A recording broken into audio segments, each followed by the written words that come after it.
You're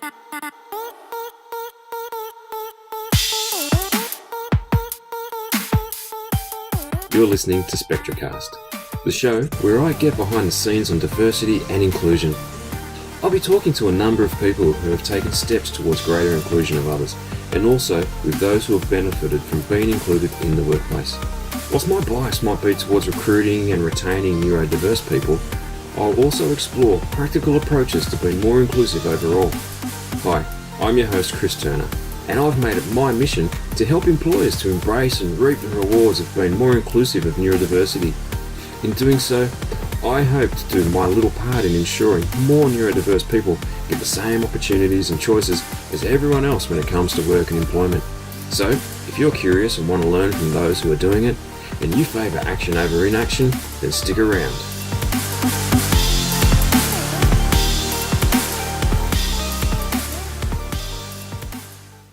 Welcome to the show. Today I'll be joined by Michael Fieldhouse, who's the Dandelion Program Executive at DXC Technology.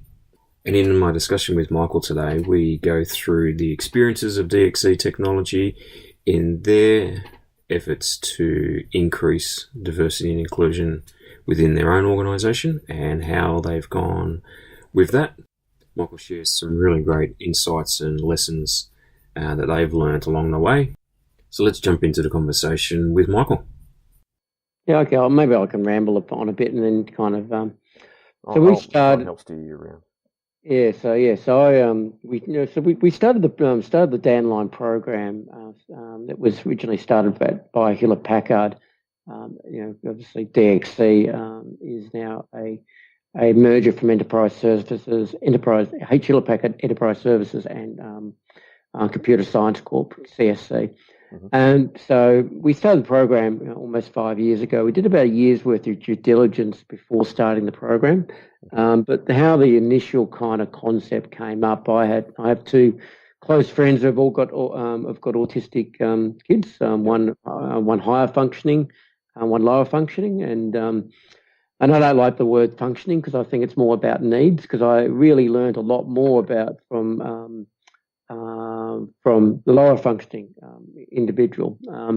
So really, it was a bit of epiphany about talent when I actually interacted with him. So it was one big night, one dinner night. We had all the kids around, and his name's Andrew. He typically runs around, and this time he landed at my I've got a big kind of urn, which is it's got fish in it, and got Japanese stones around it. And he got to the urn and basically started dropping pebbles into it, and I started realising I'm going to fish these out later, and it's going to be quite interesting. How old it's going to be nice and cold. Doing it, kind of being an ex-scientist was kind of quite interesting. I was quite curious. It actually seemed too regular. So he was dropping them at timed. It was actually perfect intervals between every stone, and he did that for 2 hours. Wow! So there was a lot of stones in the urn. Yeah.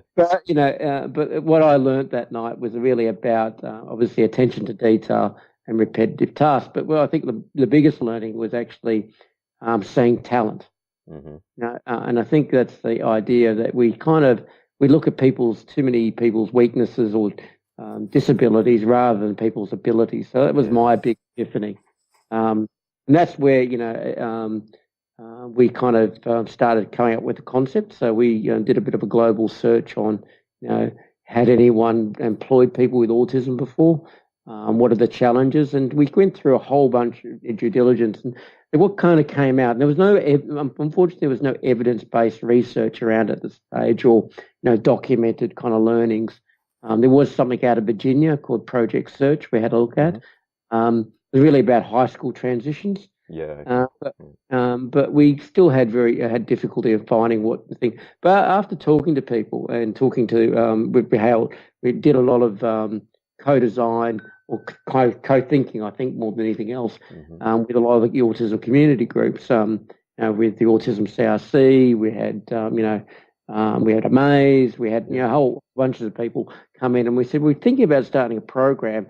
What are the challenges? And what we heard from overseas, was that the challenges were not just in getting the employment; was actually the sustainment. So with the things that the issue was that after kind of somewhere after about 6 months to 9 months, 2/3 of people that actually did get employment would actually leave employment. Mm-hmm. And there was no real data, but what we could gather from people from some of the surveys we did was co-workers didn't know how to really weren't trained, didn't understand.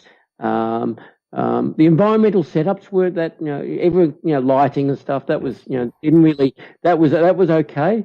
But I think one of the big parts was actually the individuals not able to self-advocate enough. Mm-hmm. So, and that became issues. Obviously, I need more work to do, for example, which is a classic one. Yeah. I finished my work all in the first hour, and I'm playing my phone for the next 7 hours, and I haven't actually learned how to kind of self-advocate for more work, or talking to my co-worker, I'm having difficulty. So there was a whole bunch of those executive functioning skills that really came into play. Okay.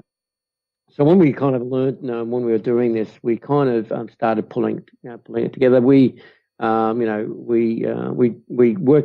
collaboratively. We collaborated with a whole bunch of universities, which we've done over the last kind of 5 years. Yep. So we have collaboration with Cornell University, La Trobe University, the OTARC, which is the Olga Tennyson Research Centre. Mm-hmm.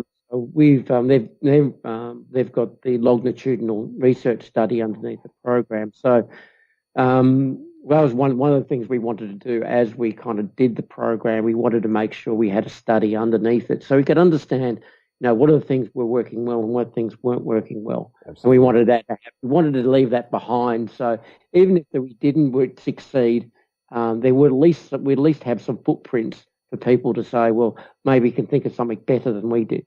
Yeah.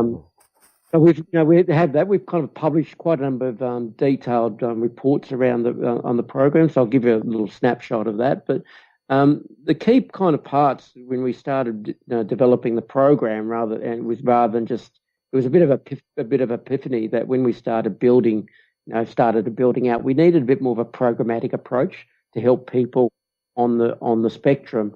To have the difference is that not just to have a job, but have a career. Yes, so actually, and have a career and a job are two different things. And have a career, you can actually navigate the actual organisation's market dynamics. And there's a whole bunch of things, and we all struggle with all our lives being autistic or non-autistic.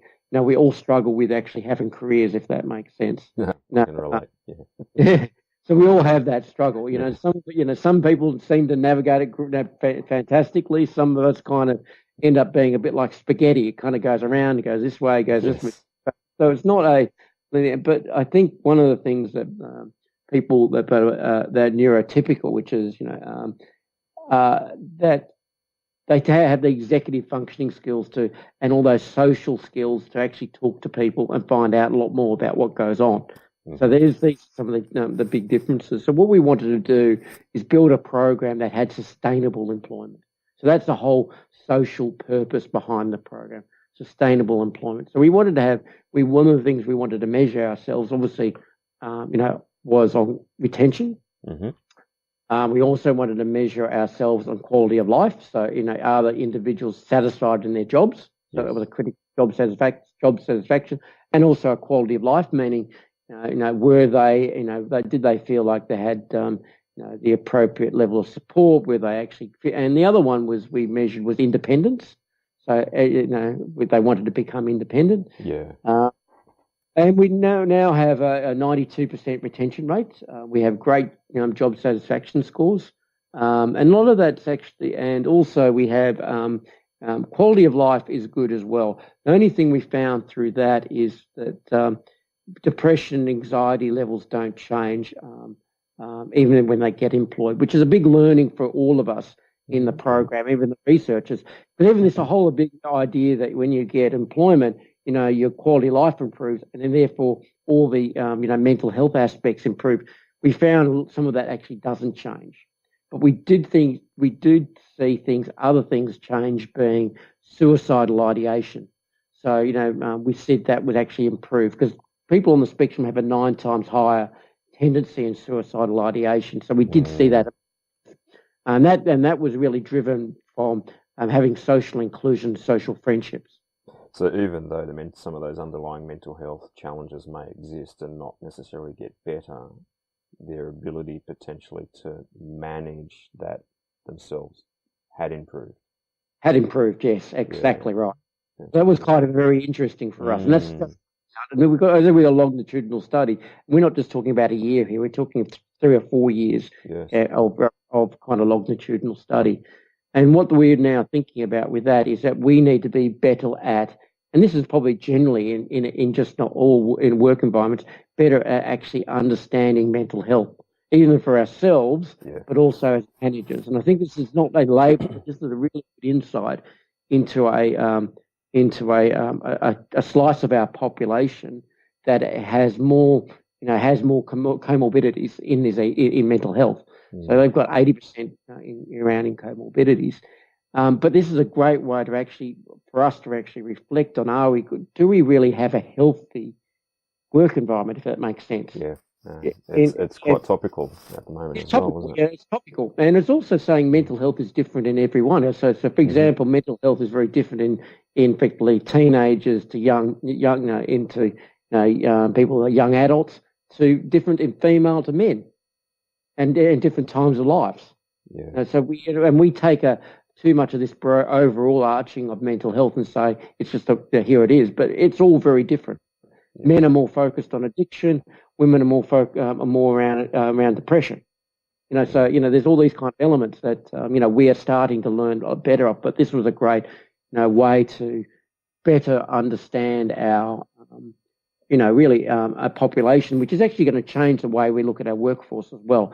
So we've now got a program to build specific mental health applications around autism for the managers and also the actual individuals. So the key part there is the manager has then better techniques to ask better questions, but also has knowledge, and then also the individuals can have some tools to help better self-regulate and build that resilience.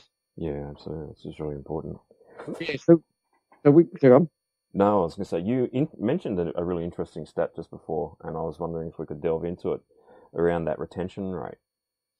And how does that, I don't know, maybe you might not want to say, but how does that compare to sort of the general employee population? Yeah, so I mean, we kind of benchmark it against a graduate program. So we look at our Dandelion program and we try and benchmark it to a graduate program. Yeah, okay. Because to give people we all like to compare things. Yeah, we do. And I think the part of it we try to say, well, if we run a program, what would be the kind of how would we kind of compare it?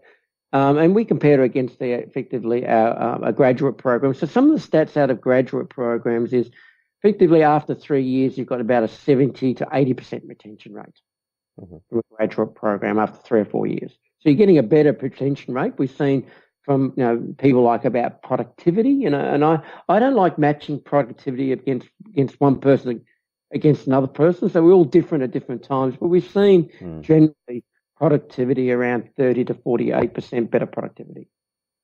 So, because I know one of the things that a lot of people kind of struggle with is with things like this is that balance between there's business need and business demand. And then there's the desire around corporate social responsibility type angles. So people want to do good things and do the right thing, but at the end of the day, there's a business as well. And you juggled that at DXC.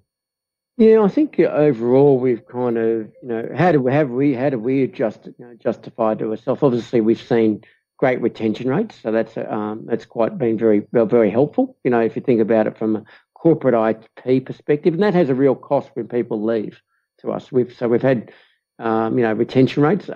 Also, finding talent where we can't fill roles. That's another one, especially in cybersecurity, which is there's something like 15 to 18,000 job roles just vacant in a vacancy in Australia alone. Yeah.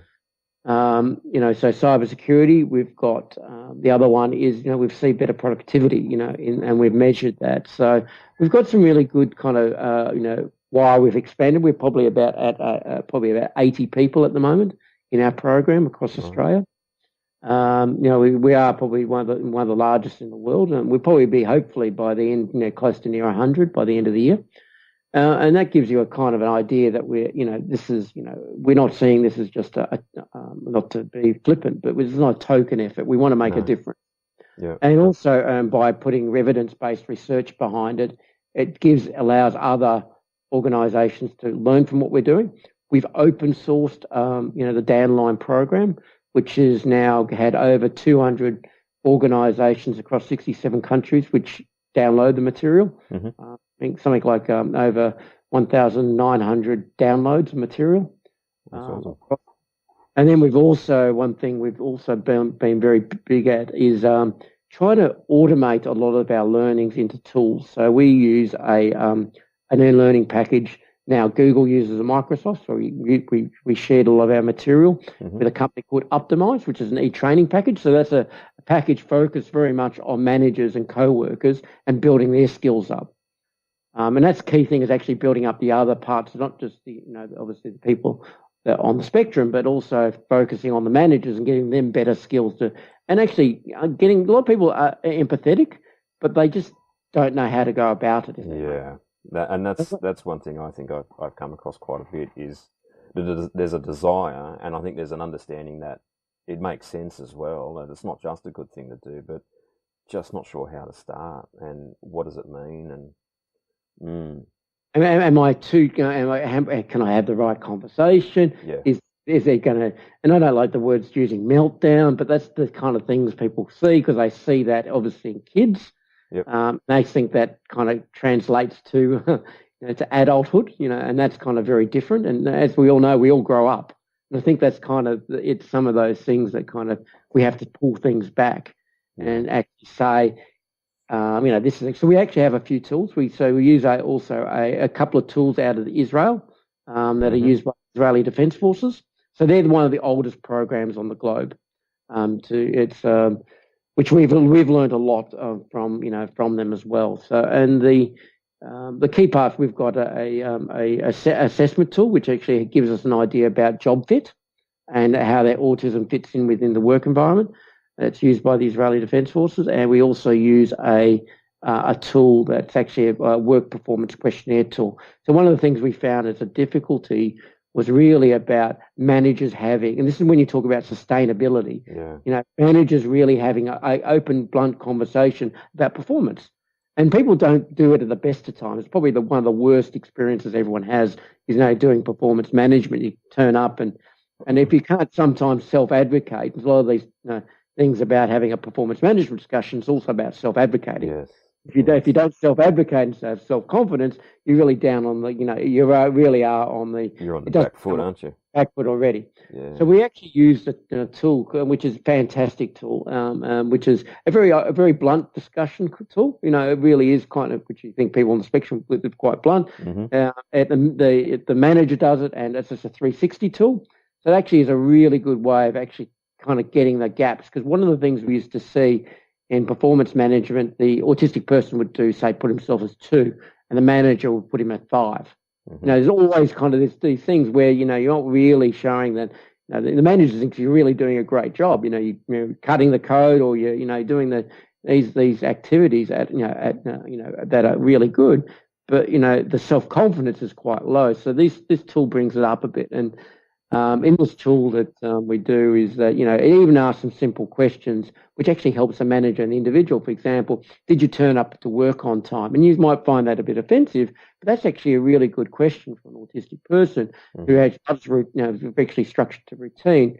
But it also helps out the manager to find out if something's slipping in routine. So I'm not having a very good sleep. I'm not sleeping, had trouble, so therefore you can actually unpick a lot of the other issues. See what's going on underneath. And that's a very good way of actually tooling. And that's that our managers have learned a lot from that. And that's what we want to do. It's actually, at the end of the day, we're all humans, and it's all about a people-based business. That you want to be asked is, did you have a great, you've had trouble sleeping? Yeah, I've had trouble sleeping. And that, and that obviously, and then you can actually ask questions. Are you having caffeine late at night? Oh, yeah, still having caffeine late at night. You maybe want to stop that, Yeah. Simple thing. And have you found that using that the job fit assessment tool and the work performance one, have you used them outside of your autistic workforce at all? Not yet. I mean, we're planning to. So we're planning. So we're there. What we're trying to do is actually make them put them into a web front end. So we've got a little bit of development. So when we built the tools, obviously they're not quite for scalable use yet. Yeah. Okay. Yep. Yeah, it's very much more that they were built for fit for purpose. We tried them. We actually had to obviously do some what they call it, validation of the tools as well. Yeah. Okay. But you think that they would be broadly applicable and not overly specific. Yeah. Yeah. Yeah, and they're very, very, very much more specific in very. It's probably about 4 or 5 areas it focuses on, and very, very specific. And I think it'll be very good. I've looked at it for managers that probably and team leaders that probably don't have the confidence in having a discussion. Yeah. Okay. And we've had, if you think about it, if you had your experience of managers, depending on the manager, it depends on the confidence and experience they have. Right questions. So sort of leveling the playing field a little bit for both. For both. And interestingly, as for managers I've had, for me, it's like I've had some, ones that work for me. Some of them are great, have been great managers. As they've got older, they've probably even got, as we all know, their variety of questions they can ask, the experiences they can bring does make a difference. Yeah, that's really interesting. And are they things that you would be open to sharing thoughts around how others could create a similar approach, or? Yeah, we're happy to do that. I mean, we're happy sharing a lot of our material, and we put a lot of our stuff on a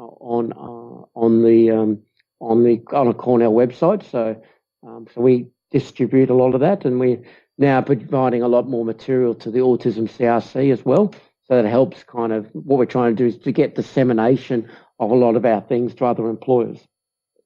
Okay, I'll make sure I get some links from you, and so people can find. Yeah, it would be helpful. It would be pretty good. Yeah. I think. Yeah, and it's getting people to kind of. Yeah, is it eventually that people that are in organisations that actually haven't self-disclosed and maybe having a hard time is actually they can use some of these tools and maybe suggest it to their HR or their managers to say, well, here's if you want to build a better inclusive workplace, here are some of the tools you can use.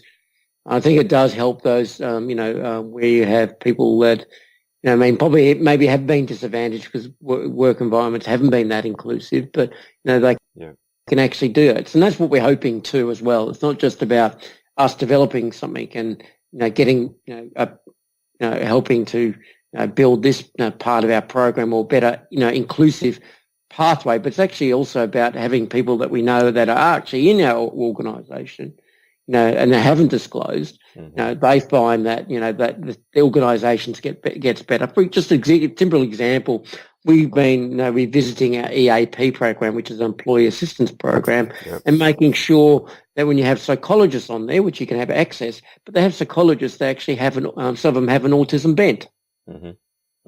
Which is important. Yeah, absolutely. So you actually are, you're changing changing the fabric of the organisation, and I say why it's a fabric because you've got multiple different strands of humanity in it. Yeah. Rather than it's just I don't like the word culture because it's just it really is that a culture is about the tone, but also do you have the organisational processes?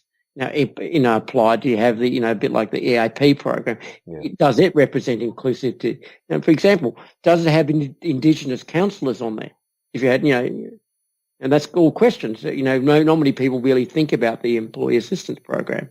No, I suspect not. It's just not something I would have necessarily jumped to straight away. That's for sure. But I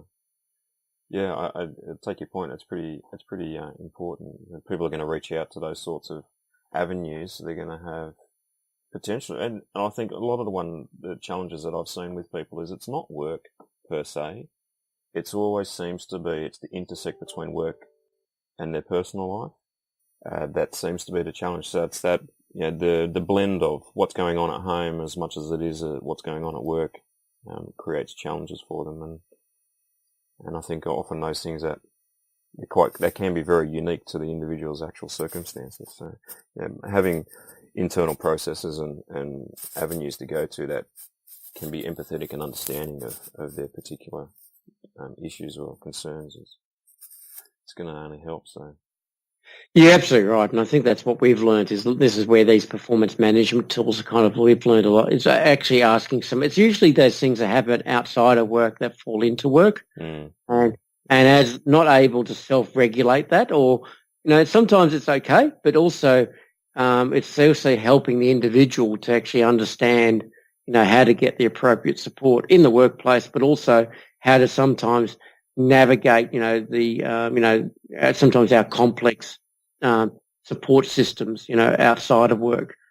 And I think that's the hard part is and what we've been trying to help out is people making sure that if they've got their NDIS plan, is it active?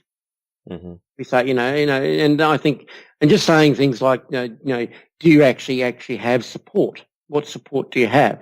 We have opened those discussions with them so they can actually understand that they need to maybe seeing a psychologist, or they might want to see a speech therapist.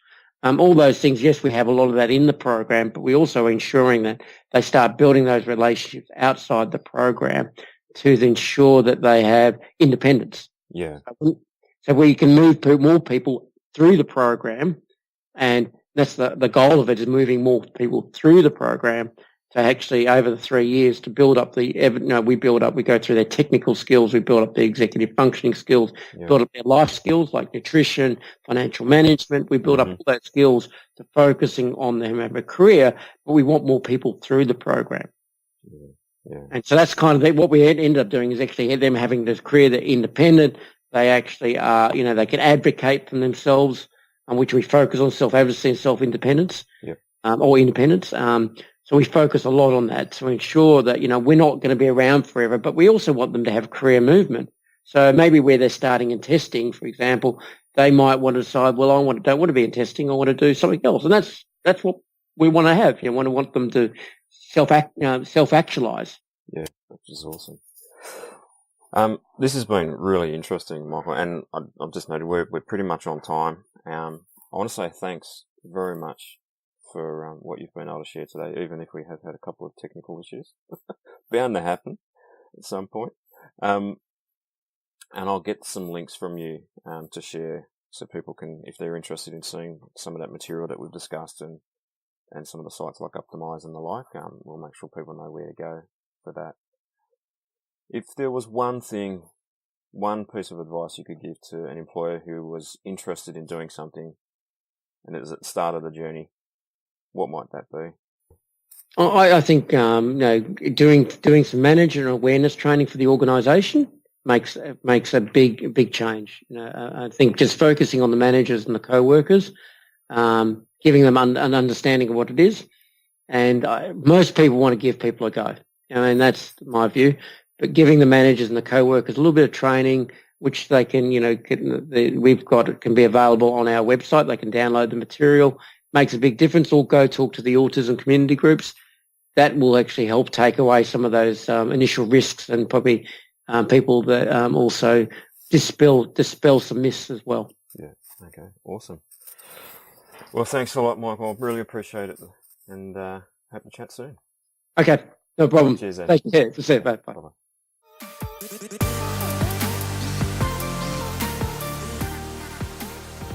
Thanks for listening to the show. I really hope that you got something out of it and that you feel like you learned something new. If you did find the show helpful, please leave a rating and/or a comment, as it will really help to spread these lessons and insights wider and hopefully inspire more people to take the next step toward creating more inclusive workplaces. Also, if there is a topic or guest that you'd like me to explore or have on the show, drop me an email or reach out on LinkedIn.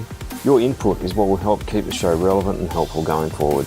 So, until next time, let's work together and level the playing field for neurodiverse job seekers.